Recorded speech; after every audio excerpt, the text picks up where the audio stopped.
सूर्य पर ऊर्जा का निर्माण होता है। तो सूर्य पर ऊर्जा का निर्माण नाभिकीय संलयन के द्वारा होता है। आप लोग याद रखिएगा, जब दो हल्के नाभिक आपस में मिलकर एक भारी तत्व के नाभिक की रचना करते हैं तो इसी प्रक्रिया को नाभिकीय संलयन कहा जाता है। आप लोग आइंस्टीन का फॉर्मूला फेमस याद किए होंगे, E बराबर होता है mc²। इसी से लिया गया है E बराबर mc²। और ये घटना तारों में लगातार घटते रहती है, क्योंकि सूर्य भी एक तारा है तो वहां नाभिकीय संलयन की घटना घटते रहती है। और हाइड्रोजन बम भी इसी सिद्धांत पर काम करता है। तीनों बात आपको याद रखना है। तो आज हम डिटेल में सारे क्वेश्चन को देखेंगे।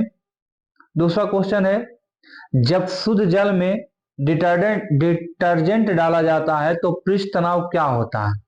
तो जब शुद्ध जल में डिटर्जेंट डालेंगे तो पृष्ठ तनाव हमारा घट जाता है। उसका कारण यह है कि डिटर्जेंट जो होता है पानी के अणु को एक दूसरे से अलग कर देता है। पानी के अणु को एक दूसरे से अलग कर देता है, इसलिए शुद्ध जल का जो पृष्ठ तनाव है वो घट जाता है। अगला क्वेश्चन है, लेंस की क्षमता का एसआई मात्रक क्या होता है। तो लेंस की क्षमता का एसआई मात्रक जो होता है वो डायोप्टर होता है। और डायोप्टर को आप लोग बचपन से या 10 क्लास में पढ़े होंगे, डी से दर्शाया जाता है। लेंस की क्षमता का एसआई मात्रक जो होता है वो डायोप्टर होता है और इसे डी से दर्शाया जाता है। अगला क्वेश्चन है, मोटर गाड़ी के चालक के सामने लगा रहता है, मोटर गाड़ी के चालक के सामने लगा हुआ रहता है उत्तल दर्पण। देखिए, मोटर गाड़ी के चालक मोटर गाड़ी के आईने में पूछेगा, मोटर गाड़ी के आईने में भी पूछेगा तो भी आंसर आएगा उत्तल दर्पण। लेकिन उसके हेडलाइट के बारे में पूछेगा तब आएगा अवतल दर्पण। तो देखिए कहाँ कहाँ हम लोग उत्तल और अवतल का प्रयोग करते हैं उसके बारे में थोड़ा जान लेते हैं। तो पहला है हमारा अवतल दर्पण। तो अवतल दर्पण में हम देखिए कहाँ कहाँ इस्तेमाल करते हैं। तो अगर मेकअप कर रहे हैं आप, मेकअप कर रहे हैं या फिर शेविंग कर रहे हैं तो किसी भी वस्तु को बड़ा दिखाता है कौन, अवतल दर्पण। और उत्तल दर्पण जो है किसी भी वस्तु को छोटा दिखाता है। इसलिए मोटर गाड़ी में उत्तल दर्पण का प्रयोग किया जाता है ताकि पीछे से कोई आ रहा हो तो उसको हम लोग आसानी से देख सकें। कार की हेडलाइट में पूछेगा तो अवतल दर्पण, सौर कुकर में पूछेगा तो भी अवतल दर्पण का प्रयोग करना है। ठीक है, चलिए नेक्स्ट क्वेश्चन की ओर चलते हैं। पानी में डाली हुई छड़ी टेढ़ी दिखती है, इसका क्या कारण है। तो पानी में डाली हुई छड़ी टेढ़ी दिखती है, इसका कारण जो है अपवर्तन। इसका जो कारण है अपवर्तन, क्योंकि जब भी प्रकाश की किरण विरल माध्यम से किसी सघन माध्यम से गुजरती है, विरल माध्यम से सघन माध्यम में जाती है तो वे अभिलंब की ओर झुक जाते हैं। यही कारण है कि पानी में डाली हुई छड़ी हमको टेढ़ी दिखाई देती है। तो ऑप्शन बी सही हो जाएगा। अगला है, विद्युत चुंबकीय प्रेरण की खोज किसने की। तो विद्युत चुंबकीय प्रेरण की खोज जो है वो फैराडे ने किया। विद्युत चुंबकीय प्रेरण की खोज फैराडे ने किया है। उत्तल लेंस की क्षमता, उत्तल लेंस की क्षमता धनात्मक होती है, जबकि आपसे ऋणात्मक किसका होता है। तो याद रखना है अवतल, अवतल लेंस की क्षमता जो होता है वो ऋणात्मक होता है और उत्तल लेंस की क्षमता जो होती है वो धनात्मक होती है। और चूंकि अवतल लेंस की ऋणात्मक इसलिए होती है क्योंकि उसका फोकस दूरी जो रहता है वो ऋणात्मक रहता है। अवतल लेंस की फोकस दूरी ऋणात्मक रहता है, इसलिए इसकी क्षमता भी ऋणात्मक होती है। और उत्तल लेंस की फोकस दूरी धनात्मक होती है, इसलिए ये धनात्मक होती है। श्यानता की इकाई क्या है। तो श्यानता की इकाई को न्यूटन सेकेंड प्रति मीटर स्क्वायर भी कहा जाता है। और तापमान बढ़ने पर याद रखिएगा आप लोग, क्योंकि श्यानता में तापमान पढ़ना है, गैसों के बारे में पढ़ना है। तो तापमान बढ़ने पर गैस जो होता है वो चिपचिपा हो जाता है। अक्सर एग्जाम में पूछा जाता है कि तापमान बढ़ने पर क्या होता है, तो गैस जो होते हैं वो चिपचिपा हो जाते हैं। इसी को पास्कल सेकेंड भी कहा जाता है, और आप लोग इसको पॉइज भी कह सकते हैं। विद्युत बल्ब का फिलामेंट किससे बना होता है? तो 10 क्लास में ही आप लोग पढ़े होंगे। विद्युत बल्ब का फिलामेंट जो होता है वो टंगस्टन का बना होता है। टंगस्टन को W से सूचित किया जाता है। और आप लोगों को बता देते हैं इसकी परमाणु संख्या जो है वो 74 है।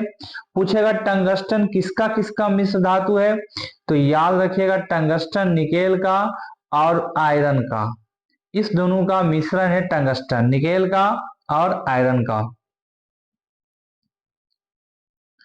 अगला है यंग प्रत्यास्थता गुणांक का एसआई मात्रक क्या है?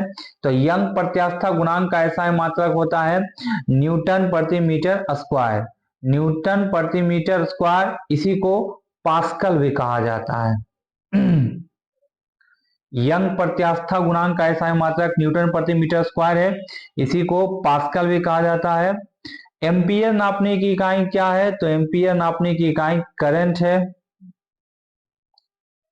दर्पण की चौड़ाई को क्या कहा जाता है? दर्पण की चौड़ाई को द्वारक कहा जाता है। हीरा का अपवर्तनांक कितना होता है? तो आप लोग 10 क्लास में भी पढ़ोगे, 2.42 हीरा का अपवर्तनांक होता है। क्यूरी किसकी इकाई है? क्यूरी जो है रेडियो एक्टिव धर्मिता का इकाई है क्यूरी। वास्तविक प्रतिबिंब की प्रकृति कैसी होती है? तो वास्तविक प्रकृति की प्रतिबिंब उल्टा होता है। अगर आप चैनल पर पहली बार आए हैं तो कृपया इंग्लिश टाइम 100 को सब्सक्राइब कर देंगे, और अगर आपको वीडियो अच्छा लग रहा है तो कृपया करके वीडियो को शेयर कर देंगे। किस तापमान पर जल का घनत्व अधिकतम होता है? तो याद रखना है 4 डिग्री पर जल का घनत्व अधिकतम होता है, क्योंकि 4 डिग्री पर इसके जल के जो अणु होते हैं वो पूरी तरह से स्थिर अवस्था में होते हैं, और 4 डिग्री से ज्यादा तापमान कर देने पर ये फैलने लगता है। और इसी से रिलेटेड एक क्वेश्चन और पूछा जाता है कि बर्फ पानी पर क्यों तैरती है? तो याद रखिएगा क्योंकि बर्फ का घनत्व जो होता है वो पानी से कम होता है, इसलिए बर्फ पानी पर तैरती है। तो जल का घनत्व अधिकतम होता है 4 डिग्री पर। पृथ्वी का पलायन वेग कितना होता है? तो पृथ्वी का पलायन वेग 11.2 किलोमीटर प्रति सेकेंड होता है। यानी इस वेग से धरती पर से कोई यान चलेगा तो धरती को वो छोड़ देगा और किसी और ग्रह पर जा सकता है। चंद्रमा का जो पलायन वेग है वो 2.4 किलोमीटर प्रति घंटा है, यह बहुत ही कम है, जबकि पृथ्वी का पलायन वेग है 11.2 किलोमीटर प्रति सेकेंड है। यही कारण आप लोग देखते होंगे कि चांद तक जो ले जाने वाला रहता है रॉकेट, वो तो पहले ही छोड़ देता है, तो फिर चांद पर से व्यक्ति वापस कैसे लौटता है? तो चूंकि चांद का जो पलायन वेग है बहुत ही कम है, जबकि धरती का पलायन वेग है 11.2 किलोमीटर प्रति सेकेंड। लैंप की बत्ती में तेल किसके कारण ऊपर उठता है? तो केशिकीय घटना है, केशिकत्व भी कहीं कहीं पर लिखा हुआ रहता है। सामान्य नेत्र की रेटिना पर बनने वाला प्रतिबिंब कैसा होता है? तो सामान्य नेत्र की रेटिना पर बनने वाला प्रतिबिंब जो होता है वो वास्तविक होता है और उल्टा होता है, वास्तविक और उल्टा। सूर्य की ऊर्जा उत्पन्न होती है, यह भी पहला क्वेश्चन हमारा यही था, नाभिकीय संलयन के द्वारा। दूरदृष्टि वाले आंखें साफ साफ देख सकती है किसको?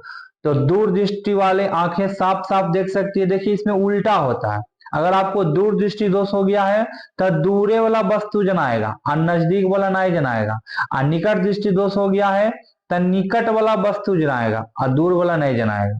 उल्टा याद रखना है आप सबको। याद रखिएगा कि दूरदृष्टि दोष को कहा जाता है हाइपरमेट्रोपिया और निकट दृष्टि दोष को कहा जाता है मायोपिया। निकट दृष्टि दोष को कहा जाता है मायोपिया और दूर दृष्टि दोष को कहा जाता है हाइपरमेट्रोपिया। दूसरी बात और याद रखना है कि दूरदृष्टि दोष को दूर करने के लिए अवतल लेंस का प्रयोग करते हैं। अवतल लेंस, दूरदृष्टि दोष को दूर करने के लिए अवतल लेंस, और निकट दृष्टि दोष को दूर करने, सॉरी उल्टा हो गया, फिर से चलते हैं इसमें याद रखना आप सबको निकट दृष्टि दोष। अगर आपको निकट दृष्टि दोष हो गया है तो आप लोग अवतल लेंस का प्रयोग करते हैं। अवतल लेंस निकट दृष्टि दोष में। अगर दूर दृष्टि दोष हो गया है, दूर दृष्टि दोष हो गया है, तब हम लोग उत्तल लेंस का प्रयोग करते हैं।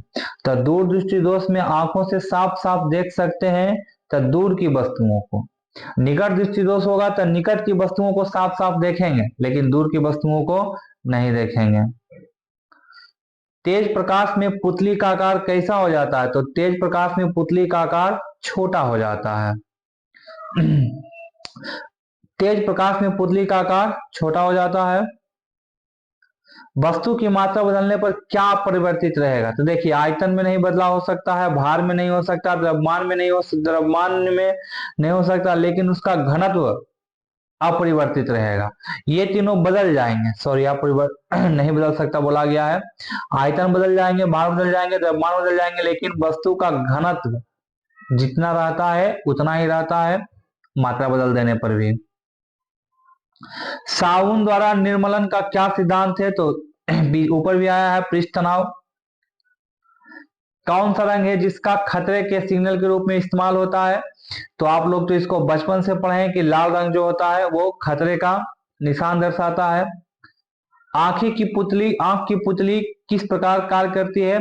तो परिवर्तित द्वारक की भांति काम करती है आंख की जो पुतली होती है। सीढ़ी चढ़ने पर अधिक ऊर्जा खर्च होती है क्योंकि व्यक्ति गुरुत्व के विरुद्ध कायम करता है, क्योंकि धरती आपको नीचे खींचती है और आप लोग ऊपर चढ़ना चाहते हैं, इसलिए आपको अधिक ऊर्जा लगती है। वस्तु से छोटा प्रतिबिंब बनता है किस दर्पण में? तो वस्तु से छोटा प्रतिबिंब बनता है केवल उत्तल दर्पण में। ये गलत आंसर है, केवल उत्तल दर्पण में वस्तु से छोटा प्रतिबिंब बनता है। इसलिए मोटरसाइकिल वगैरह में या कार वगैरह में जो आईना लगा हुआ रहता है वो उत्तल दर्पण रहता है, ताकि बड़ा भी ट्रक रहेगा तो वो हमको छोटा साइज में दिख जाएगा। वायुमंडल में तैरने का क्या कारण है? वायुमंडल में बादलों को तैरने का क्या कारण है? तो निम्न घनत्व है। जैसे जिसका घनत्व कम रहेगा वो तैरेगा, जैसे बर्फ पानी पर तैरता है वैसे ही बादल वायुमंडल में तैरता है। जिसका घनत्व कम वो तैरेगा। पानी में लोहे की सुई डूब जाती है लेकिन जहाज तैरता रहता है, यह किस सिद्धांत पर काम करता है? तो ये आर्किमिडीज के सिद्धांत पर काम करता है। आर्किमिडीज का नाम सुने होंगे, जिन्होंने यूरेका चिल्लाया था। रोगियों को नाक, कान, गले आदि की जांच के लिए डॉक्टर प्रयोग करते हैं। तो देखिए, अवतल दर्पण का प्रयोग करते हैं क्योंकि उत्तल दर्पण में वस्तु छोटा हो जाता है। अगर डॉक्टर उत्तल दर्पण का प्रयोग करेगा तो एक तो ऐसे ही नाक, कान ये सब एरिया छोटा है, जरा सा रहता है, उसमें सब चीज देख नहीं पाएंगे। इसलिए अवतल दर्पण चीजों को बड़ा करके दिखाती है। तो नाक, कान, गले में जांच के लिए डॉक्टर जब भी प्रयोग करते हैं अवतल दर्पण का। नाई भी इसलिए आपको अवतल दर्पण का ही प्रयोग किया जाता है, नाई के द्वारा भी, ताकि आप शेविंग करते समय या हेयर कट करते समय आप लोग अपनी छोटी छोटी चीजों को साफ तौर पर देख सकते हैं। डायनेमो से किस प्रकार की धारा प्राप्त होती है? तो डायनेमो से डिस्क धारा प्राप्त होती है। विद्युत उत्पन्न करने की युक्ति को क्या कहते हैं? तो विद्युत उत्पन्न युक्ति को जनित्र कहा जाता है। चुंबकीय क्षेत्र का मात्रक क्या होता है? चुंबकीय क्षेत्र का मात्रक टेस्ला होता है। मानव नेत्र में कौन सा लेंस होता है? तो मानव नेत्र में उत्तल लेंस होता है। याद रखिएगा, यह क्वेश्चन बहुत बार पूछता है। मानव नेत्र में उत्तल लेंस होता है। पानी से निकालने पर शेविंग ब्रश के बाल आपस में चिपक जाते हैं, इसका कारण क्या है? इसका कारण है पृष्ठ तनाव। पृष्ठ तनाव के कारण वे आपस में चिपक जाते हैं।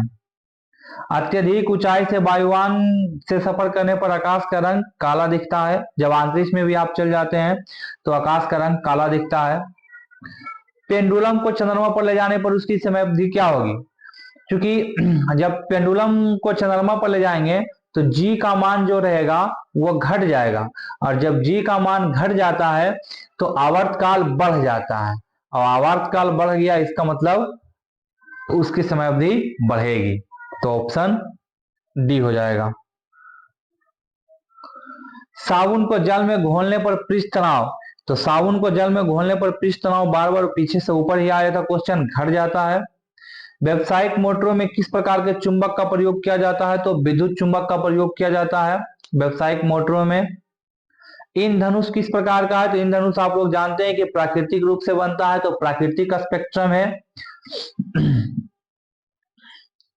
हम हमेशा आधा इंद्रधनुष देखते हैं, जबकि इंद्रधनुष पूरा इस प्रकार से गोल रहता है, लेकिन हमको जब भी दिखाई देता है वो आधा ही दिखाई देता है।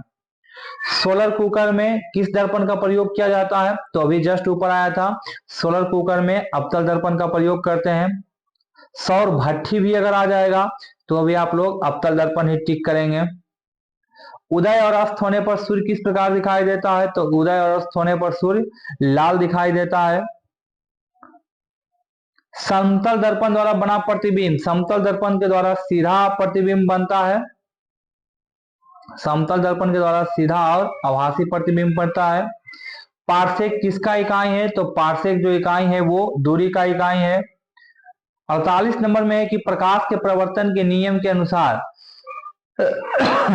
देखिए, प्रकाश के प्रवर्तन के नियम आप लोग पढ़े होंगे 10 क्लास में भी। ये आपतित किरण रहता है, इधर से परावर्तित किरण हो जाता है, हम लोग एक अभिलंब डालते हैं, तो यहाँ जो कोण बनता है आपतन कोण, इधर जो कोण बनता है वो चूंकि परावर्तित होकर बन रहा है तो परावर्तन कोण। तो आपतन कोण परावर्तन कोण हमेशा दोनों बराबर होता है, तो दोनों का मान हमेशा बराबर होता है, तो आपतन कोण और परावर्तन कोण के बराबर होता है।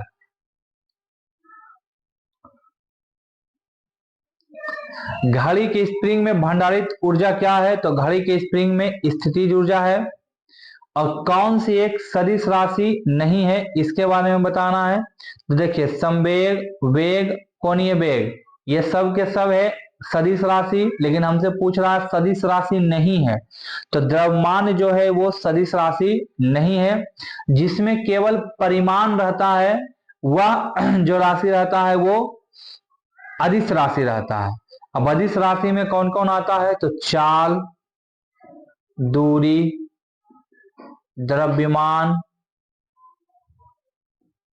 आयतन, ये सब रहता है, ठीक है। और संवेग जिसमें मात्रा भी रहे और दिशा भी रहे उसको कहते हैं सदिश राशि। तो संवेग, वेग, कोणीय वेग। तो ये थे फिजिक्स के 50 इंपॉर्टेंट क्वेश्चंस। अगर आपको वीडियो अच्छा लगा होगा तो कृपया चैनल को सब्सक्राइब कर दें, वीडियो को लाइक कर दें। मिलते हैं नेक्स्ट वीडियो में, 50 और फिजिक्स के कोई इंपॉर्टेंट क्वेश्चन लेकर आएंगे, ताकि आपके एग्जाम के लिए वो इंपॉर्टेंट रहे और आप एग्जाम में अच्छे नंबर ला सकें। मस्त रहिए, दुरुस्त रहिए, तंदुरुस्त रहिए।